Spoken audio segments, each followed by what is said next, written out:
여러분, 번아웃이라는 말 정말 많이들 쓰시죠? 그런데 이 아주 현대적인 문제가 사실 아주 오래된 이야기 속에도 등장한다는 거 아셨나요? 오늘은 바로 그 이야기, 고대 선지자 엘리야의 이야기를 한번 들여다보려고 합니다. 대대란 영웅이 한순간에 어떻게 그렇게 무너져 내렸는지, 그리고 또 어떻게 다시 일어섰는지, 그 놀라운 과정을 한번 같이 따라가 보시죠. 자, 그럼 오늘 우리가 어떤 순서로 이 이야기를 파헤쳐 볼지 한번 볼까요? 먼저 영웅이었던 엘리야가 왜 갑자기 번아웃을 겪게 됐는지부터 시작할 거예요. 그리고 그 깊은 절망의 원인이 뭔지 좀 해부해보고요. 그 다음에 정말 놀라운 하나님의 응급처치, 그 치유 과정을 살펴볼 겁니다. 그리고 결국 이 모든 게 오늘을 사는 우리에게 어떤 의미가 있는지 그 교훈까지 알아보겠습니다. 자, 이야기의 시작은요. 엘리야가 인생 최고의 정점에 서 있던 바로 그 순간입니다. 얼마나 높이 올라갔는지를 알아야 또 얼마나 깊이 떨어졌는지가 와닿거든요. 정말 찬란했던 그 승리의 순간으로 먼저 가보겠습니다. 바로 이 말입니다. 내가 만군의 하나님 여호와께 열심히 유별하오니. 와, 정말 자신감 넘치지 않나요? 갈멜산에서 무려 450명의 바알 선지자들을 상대로 혼자서 싸워 이긴 그야말로 압도적인 승리를 거둔 직후의 모습이에요. 그의 신념, 열정, 모든 게 최고조에 달했던 바로 그 순간이죠. 그런데 말이죠. 바로 그 직후에 엘리야가 이렇게 말합니다. 여호와여, 넉넉하오니 지금 내 생명을 거두시옵소서. 충격적이죠. 방금 전 그 영웅은 어디 가고 그냥 죽고 싶다고 말하는 한 남자가 있습니다. 이 극명한 온도 차이 느껴지시나요? 여기서부터가 진짜 이야기의 시작입니다.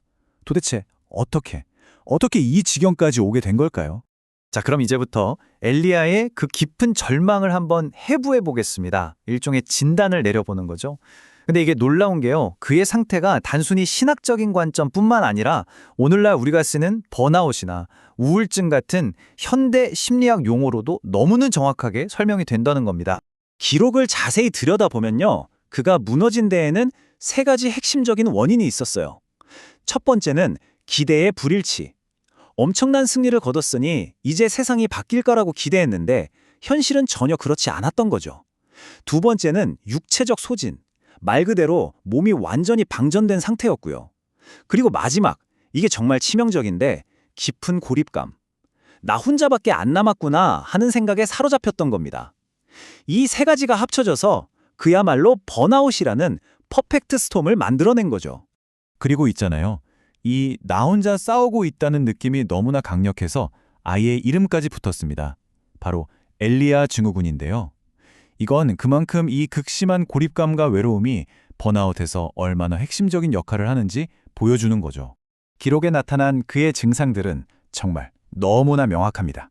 먼저 위협을 피해서 광야로 도망치죠. 일종의 회피입니다. 그리고는 나는 내 조상들보다 낫지 못하다면서 스스로를 깎아내려요. 자기 비하죠. 그리고 결국엔 죽고 싶다는 소망까지 표현합니다. 자살 충동이죠.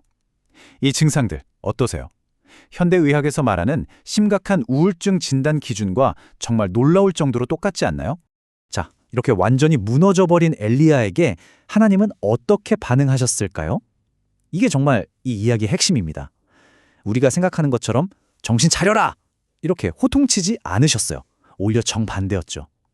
아주 자비롭고 또 체계적인 치유 과정이 시작됩니다. 그 회복 계획은 크게 3단계로 볼 수 있습니다. 첫 번째는 놀랍게도 육체적 돌봄이었어요. 천사를 보내서 쉬게 하고 먹이고 마시게 하셨죠. 그 다음에야 비로소 영적 재교육이 시작됩니다. 그의 생각을 바로잡아 주시는 거죠. 그리고 마지막으로 새로운 목적을 주십니다. 새로운 사명과 함께 동료가 있다는 약속까지요. 몸, 마음, 영혼 순서로 아주 전인격적인 치유였던 겁니다. 이 표를 보시면 그 차이가 더 분명해져요. 하나님이 하지 않으신 일과 하신 일. 믿음이 약하다고 꾸짖지 않으시고 대신 육체적인 필요부터 채워주셨어요. 절망했다고 정죄하지 않으시고 그의 불평을 끝까지 들어주셨죠. 이겨내! 라고 강요하는 대신에 그의 왜곡된 현실을 부드럽게 다시 바로잡아 주셨습니다. 핵심은 정죄가 아니라 자비였던 거죠. 자, 이제 엘리야의 회복 이야기, 그 클라이맥스로 가보겠습니다. 그의 모든 생각과 관점이 완전히 뒤바뀌게 될 결정적인 전환점입니다. 하나님을 만나러 간 그 동굴 앞에서 먼저 엄청난 바람이 불어닥칩니다. 얼마나 강했는지 산을 뒤흔들고 바위를 부술 정도였어요. 엘리야가 늘 봐왔던 그런 강력한 힘의 모습이었죠. 그런데 하나님은 그 바람 속에는 계시지 않았습니다. 바람이 멈추자 이번엔 땅이 쩍쩍 갈라지는 지진이 일어납니다. 모든 걸 집어삼킬 듯한 엄청난 진동이었죠. 하지만 하나님은 그 지진 속에도 계시지 않았어요. 지진이 먹고 나서는 모든 걸 태워버릴 것 같은 거대한 불길이 솟아오릅니다. 바로 갈멜산에서 봤던 그 불과 같은 압도적인 불이었죠. 하지만 놀랍게도 하나님은 그 불 속에도 계시지 않았습니다. 이 모든 크고 극적인 것들이 다 지나가고 나서야 아주 조용한 세미한 소리가 들려옵니다. 그리고 하나님은 바로 그 안에 계셨습니다. 여기서 엘리야는 엄청난 깨달음을 얻었을 거예요. 아, 진짜 변화는 세상을 뒤엎는 거창한 힘이 아니라 이렇게 조용히 내면을 파고드는 말씀에서 시작되는 거구나. 그리고 바로 이어서 하나님은 이 숫자 하나로 그의 가장 큰 문제, 바로 그 고립감을 산산조각 내십니다. 7,000명. 너 혼자가 아니다. 아직도 무릎 꿇지 않은 내 백성이 7,000명이나 남아있다. 이 말을 듣는 순간 그는 더 이상 혼자가 아니게 된 거죠. 자, 그렇다면 이 오래된 이야기가 오늘날 번아웃으로 힘들어하는 우리에게는 어떤 교훈을 줄까요? 시대를 뛰어넘는 아주 중요한 지혜가 여기에 담겨 있습니다.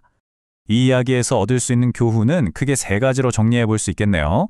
첫째, 인간의 연약함을 인정하기.